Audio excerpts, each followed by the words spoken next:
Y hoy les voy a platicar un poquito acerca de la evolución de los animales.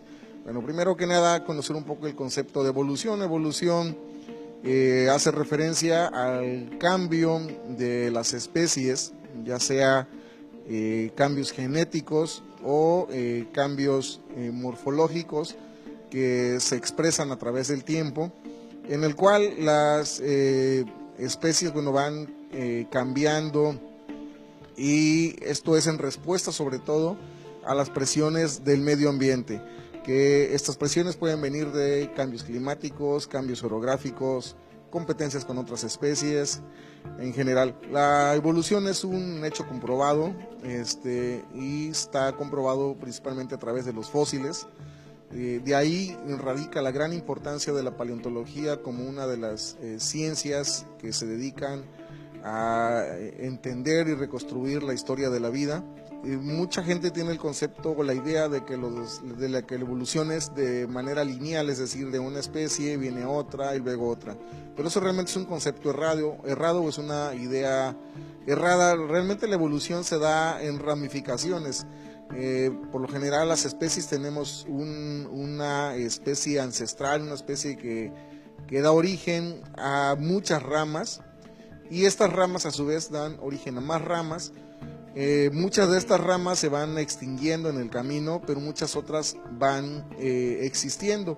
De ahí es que en la actualidad, por ejemplo, coexistamos humanos y simios, por ejemplo, ¿no? Mucha gente a veces me pregunta por qué los simios no han evolucionado si nosotros descendemos de un simio. Bueno, realmente lo que pasa es que tenemos un ancestro en común, y por eso es que somos muy similares morfológicamente. Por ejemplo, nosotros con un chimpancé tenemos el 97% del código genético casi igual, lo que realmente nos hace ser muy parecidos unos de otros.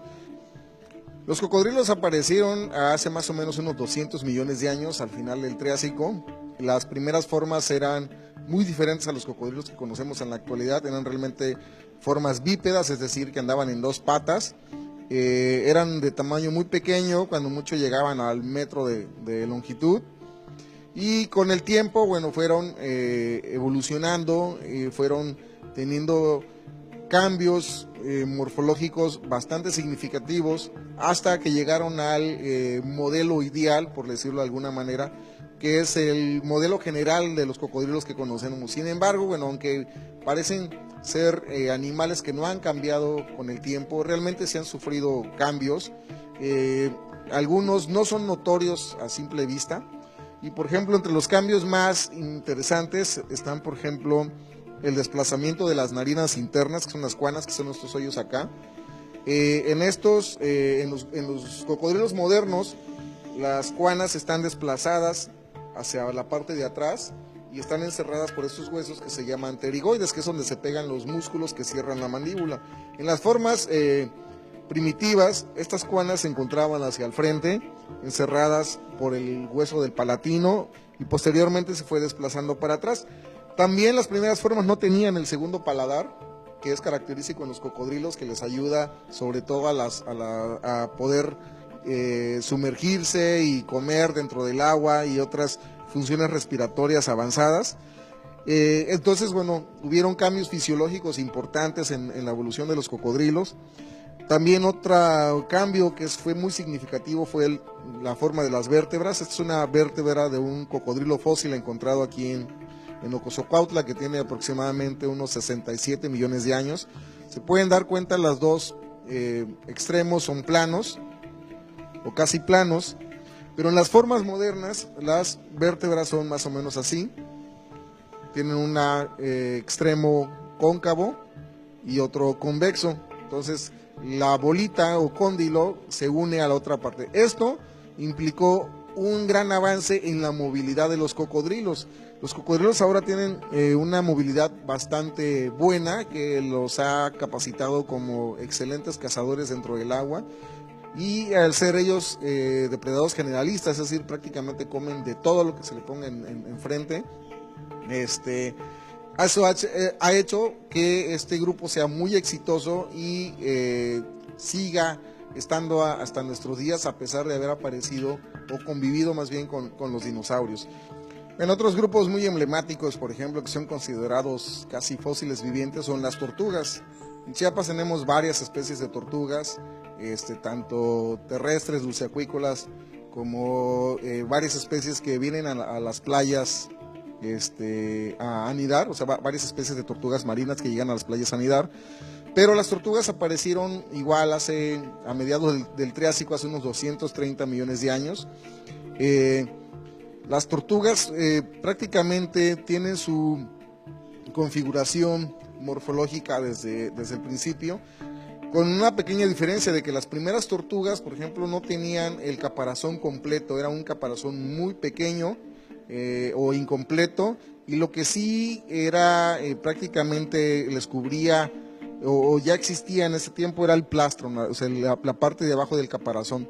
Con el tiempo, el caparazón superior fue extendiéndose hasta alcanzar los costados del plastron y encerrar completamente el cuerpo de la tortuga en estas conchas. Otras cosas interesantes que hay que saber es que, por ejemplo, las primeras tortugas eran incapaces de meter la cabeza o las patas dentro del caparazón. Ese fue un avance evolutivo que tuvieron las tortugas, y eso obedece a la configuración del esqueleto apendicular, es decir, la cintura, la pelvis y las vértebras del cuello tuvieron modificaciones para que con el tiempo pudieran ellas retraerse dentro del caparazón, y bueno, que es un método de defensa muy efectivo que les ha valido que logren existir hasta nuestros días.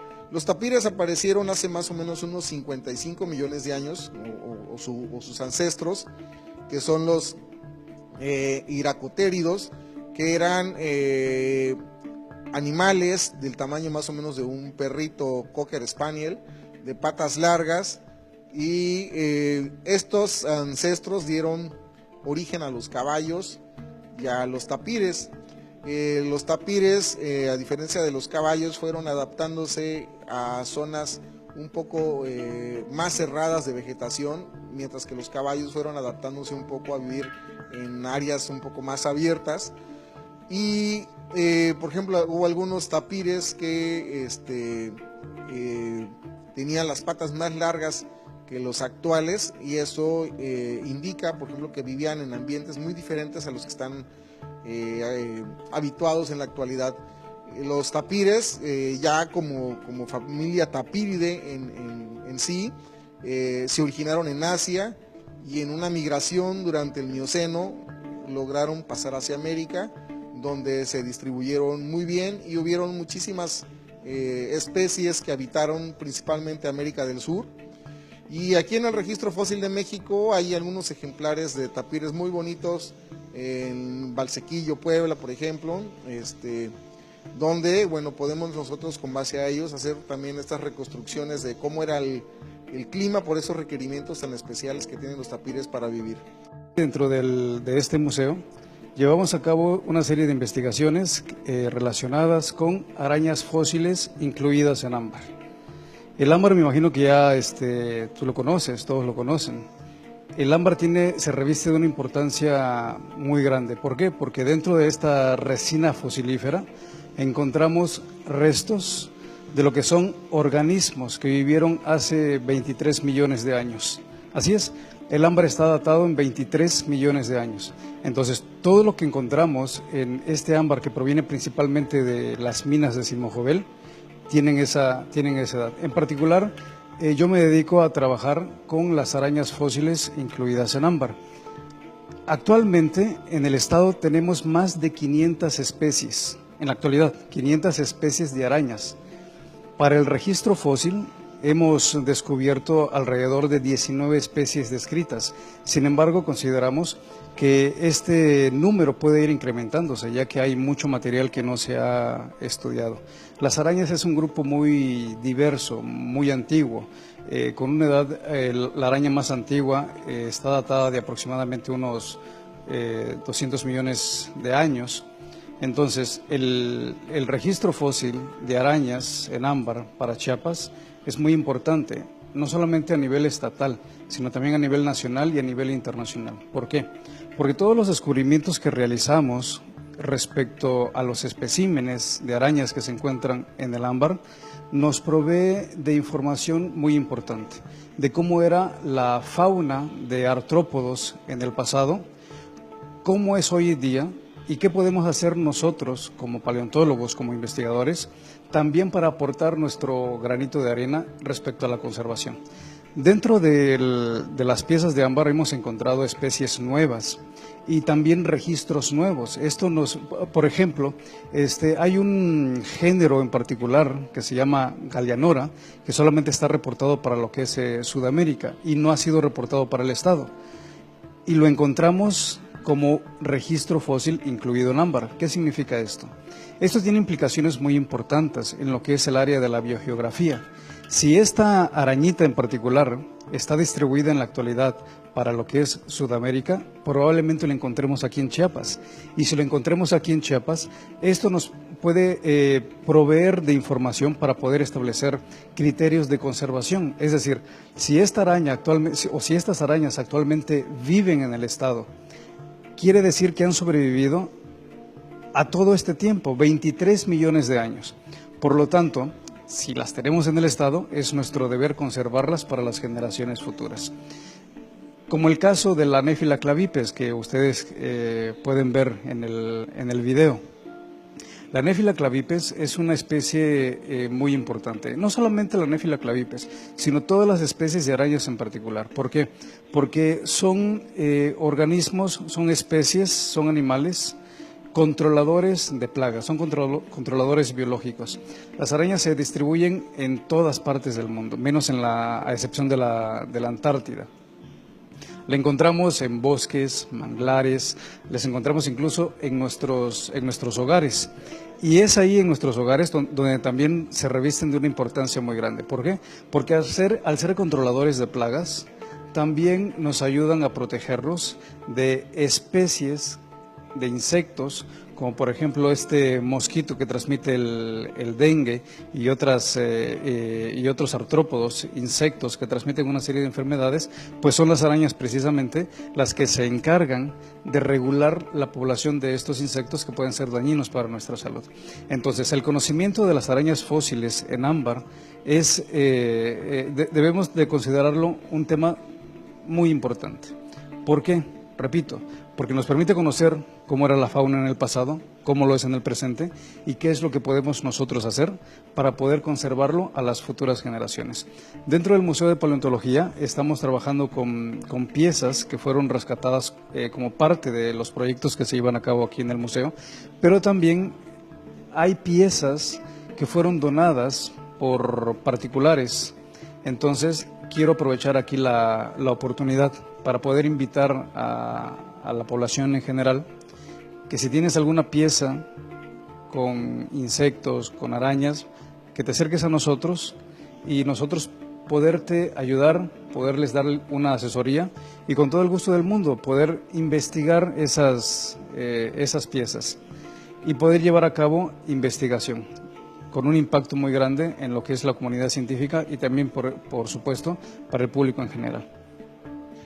Y bueno, amigos, espero que haya sido algunos datos interesantes, que hayan aprendido algunas cosas nuevas sobre la evolución, sobre todo las especies que viven en nuestro estado. Espero que con esto tengan un poco más de apertura hacia la conciencia de la conservación. Las especies que viven con nosotros no son producto de la casualidad, no están ahí espontáneamente, tienen todo un proceso evolutivo detrás. Y muchos organismos como los cocodrilos o las tortugas han sobrevivido a extinciones masivas muy severas, como la del finales del Cretácico, que acabó con los dinosaurios y otros animales, las del Paleoceno, en el Mioceno, que hubo glaciaciones muy intensas, y por último la extinción de la era del hielo al final del Pleistoceno. Sin embargo, bueno, a pesar de haber sobrevivido todas estas catástrofes naturales, están sucumbiendo ante la presión de nosotros los humanos.